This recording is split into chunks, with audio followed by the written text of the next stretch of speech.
This video is not sponsored. Far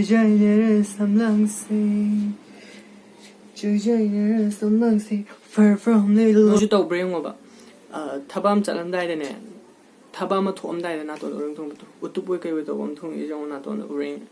I can I yum the hand lave the cam down to Tummalave, yum the Tummalave. My ring at over the Tung. I do a tabak chat to re, then Omalay, Yakshan Tabal Lay, the program chat to redo to their head to ring the Tung Caniba. No, you already like long mama.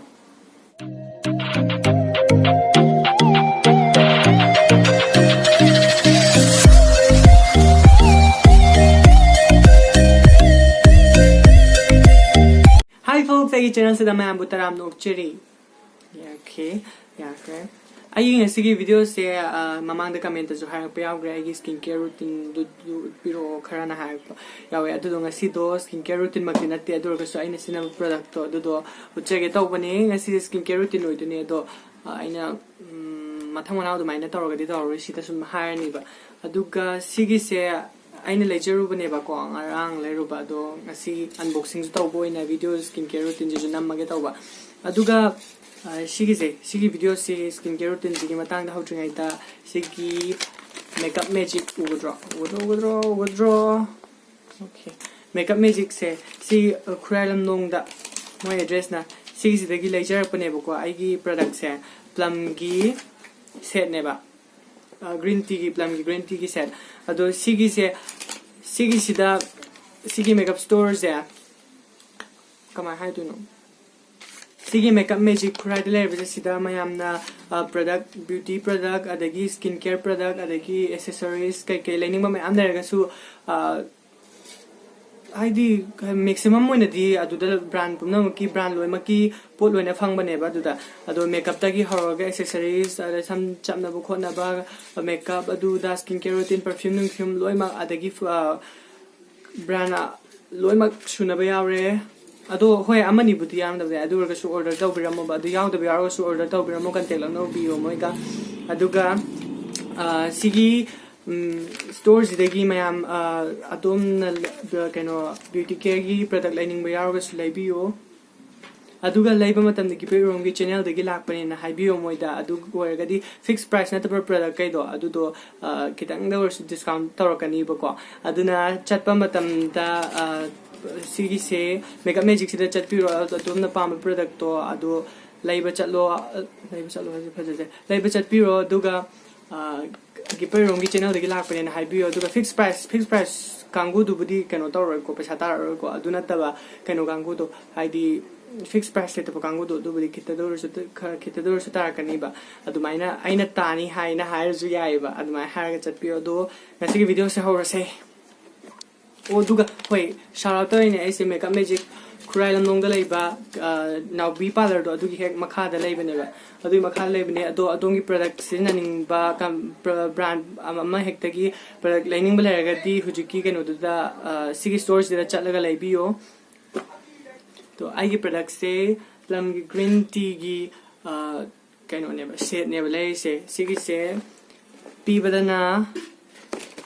2,270 piba aduga offer price da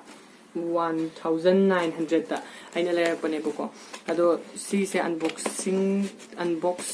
tauke aduga sida chali se sida chali se product manga ne ba product manga sida face wash sama yaure adaki moisturizer mi yaure night cream mi yaure toner mi yaure aduka kenoga mask amaga ne ba ado ai je hana keno season ba si plum gi product season ba ko plum gi product season ba se lokthoi ki plum gi product season ba se keno han season ba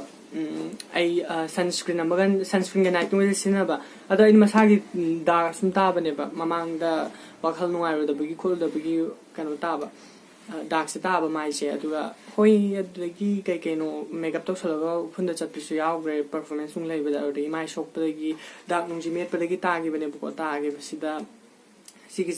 sigi product se oily face ka acne prone lai ba haidi mai dark ta ba sing do aduna sin na ba ne ba adugi product ne ba ꯑꯗꯣ ꯑꯩꯅ ꯃꯃꯥꯡꯗ ꯁꯟꯁꯀ꯭ꯔꯤꯟꯒ ꯀꯩꯅꯣꯒ night ꯀ꯭ꯔꯤꯝꯒ ꯁꯤꯖꯤꯟꯅꯕꯗ ꯍꯣꯏ ꯄꯨꯔꯥꯄꯨꯗꯤ ꯐꯗꯦꯀꯣ ꯑꯗꯨꯕꯨꯗꯤ product ꯑꯩ ꯁꯤꯖꯤꯟꯅꯕꯗ ꯇꯣꯡꯈꯥꯏꯅ ꯑꯗꯨꯃꯥꯏꯅ ꯌꯥꯝ ꯐꯔꯦ ꯍꯥꯏꯕ ꯄ꯭ꯔꯗꯛꯀꯗꯤ ꯑꯩ ꯊꯦꯡꯅꯔꯛꯇ꯭ꯔꯦ ꯑꯗꯨ ꯑꯣꯏꯔꯒꯁꯨ ꯁꯤꯖꯤꯟꯅꯕꯗ ꯑꯩꯅ ꯄꯔꯁꯣꯅꯦꯜꯂꯤ ꯑꯩꯅ ꯅꯨꯡꯉꯥꯏꯕꯗꯣ ꯑꯗꯨꯗꯣ ꯑꯣꯏꯕ ꯑꯗꯣ ꯁꯟꯁꯀ꯭ꯔꯤꯟꯗꯣ ꯁꯤꯒꯤ ꯁꯦꯠꯁꯤꯗꯕꯨꯗꯤ ꯌꯥꯎꯗꯦꯕ ꯑꯗꯣ ꯑꯩꯒꯤ ꯑꯣꯏꯅꯗꯤ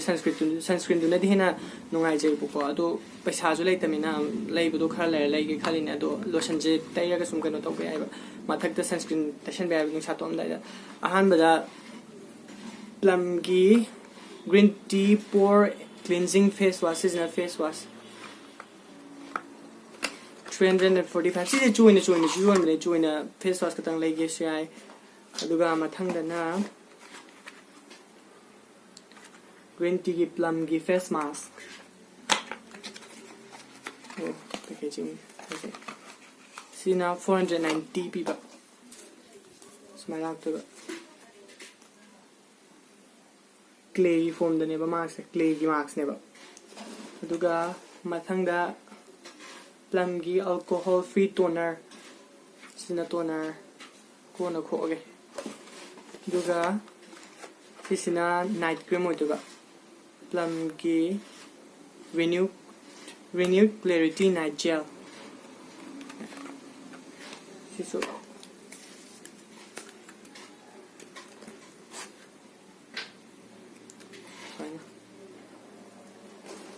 aduga sisina mattifying moisturizer se oily skin gi am nongai done sije SPF di out sunscreen na te sunscreen ji sigi set de out re ba do mama sunscreen na do sunscreen du na de na nongai ba ado si use to ba je khang di khang ani instruction te ado hyped high sigi sina face wash de ayuk amaga nungda amaga mai sum chumna ta ba do ta da na do ka ayuk ta na toner se adui matung da mai ta ba hek loi ba toner si na ni toner se ko lasing toroga tap nap thoga sinarni adui matungda ayuk wargana moisturizer aduga nungdang wargana night cream si sinarni kamang gregi mask tudi oh aduga sigi mask se clay gi mask se sisina gano oidoba hapta amada among tang sinna doba oily skin ga mai dak ta ba adu ayu skin budi oily oideba adu dry level adu wargasu aina sinna texture dam no aibudo ado akakna balai ponte idi madong mar kapote ado sinna budu sinna ba aduga mattifying si atopa ki si gi budi han min sinna du sunscreen do sinna sunscreen do light gel do yam light warga tai bam no aiba adu do ai je mai adu da ta we habai na ta ba phajai khole adu da ta we habai na ta ba sum ai sinaba poto ado mayam product si hojiki stores degi laibio aduga ai ming panbiraga ki room channel degi lakpare dumai haibiraga poto discount khita su laina ba pesa khita su shape tawni dana aduga tesi kai haisiga oh si product se aina si sina grese atagina taba magi texture jam nung ai battery masagi waina ai disina bu geno tawte ba improvement budi top product mayam sina me do ju thoinu de makeup khata ne ba improvement wi jina tra ado khang disina mi chana mi di chane ado ju bu da ai tong khaina sitar bu di smiter have like ba do ga su sina ba nung ai bu ai gi chana wi nung ai bu ado gi photo si ba ado do sigi se ya ma gi da ta pai gi sira thumbnail loge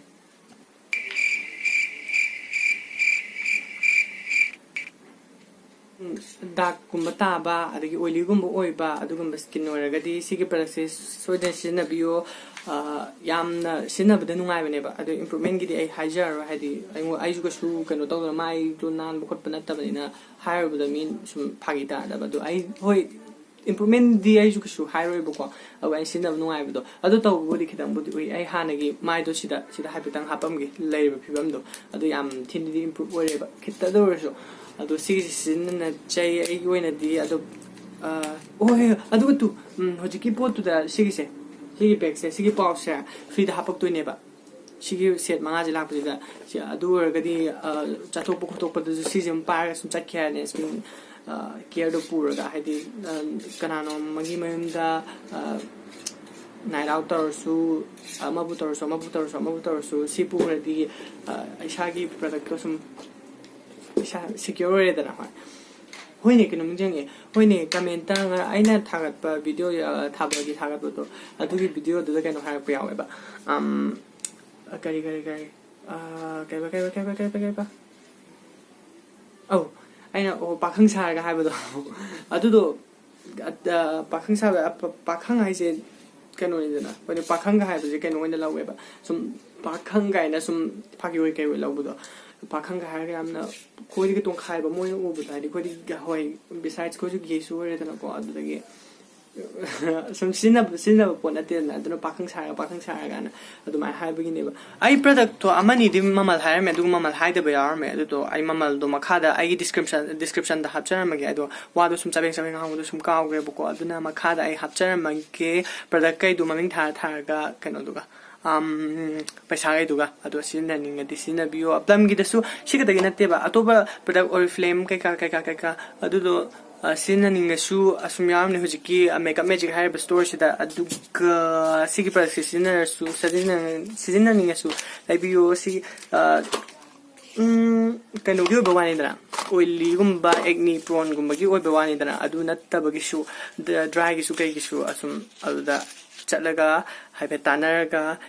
product to laibio just adu khatang su natte perfume body spray, body wash, body cream, intimate wash, makeup, accessories, palmer, blow dry, loi mak phang bane du da lipstick ka loi mak phang bane maximum hoi loi mak phang bane ha de horen chabi rak ta comment aduna charakpa haidi maximum hoine di phang bane ba du hojiki store je changbi ai ming pan biram ko moida